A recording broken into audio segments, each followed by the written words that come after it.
quite simply, we take water from the bottom of Lake Ontario, nice cold 4 degrees Celsius water. That water is treated as drinking water by Toronto Water and then pumped through a large set of heat exchangers here in this facility. That's transferring energy, cooling energy, otherwise performed by large chillers or air conditioners at our customer sites, transferring that energy into the drinking water supply and removing it from the downtown core. Enwave installed 3 long, almost 5-kilometer long intake pipes on the bottom of Lake Ontario. These all accumulate water at the island filtration plant operated by Toronto Water. Water has a very interesting property where it's most dense at 4 degrees Celsius, meaning as the air cools in the fall and the surface water in Lake Ontario starts cooling quite rapidly, it'll hit that densest point at 4 degrees Celsius and sink to the bottom of the lake. It never freezes all the way down to the gray water. Through the island filtration plant, that nice cold 4 degrees Celsius water is treated as drinking water, and then the drinking water is pumped through the facility that we're in today, through the heat exchangers, absorbing heat from our customer site. That drinking water, now warmed up slightly, then continues on back to the city on its normal path out through homes and offices for consumption. Well, there are 2 types of buildings that we connect to our system.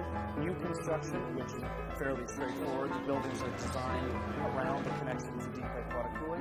Or retrofits, in which case we're literally removing a chiller from the building's mechanical unit and replacing that with a heat exchanger that again is just transferring heat from the buildings through Enwave's distribution system into the potable water supply. The energy saving, and it's significant, up to 90%, is the avoided electricity that would otherwise be used in the building's mechanical cooling plant. So where those chillers are using electricity to power that refrigeration cycle, the only electricity used in Enwave's system is in pumping water around our distribution. The main environmental feature of Enwave's deep lake water cooling system is that the warm water, after having been through our customer sites, is not rejected directly back into Lake Ontario. That heat is now passed on through the potable water system for the city, ensuring that the lake has no opportunity to ever warm up or heat up. It runs extremely well. Where a traditional mechanical cooling plant in a building may use electricity on the order of 0.8, 0.9, maybe 1 kilowatt of electricity per ton of cooling, Enwave's system operates at about 0.2 kilowatts a ton. So an immediate savings of about 80% on the electricity side. I think the biggest advantage to a lot of the certainly commercial buildings is the fact that Enwave's deep lake water cooling rates are fixed. They escalate by CPI. There is no dependence on volatile gas or electricity markets.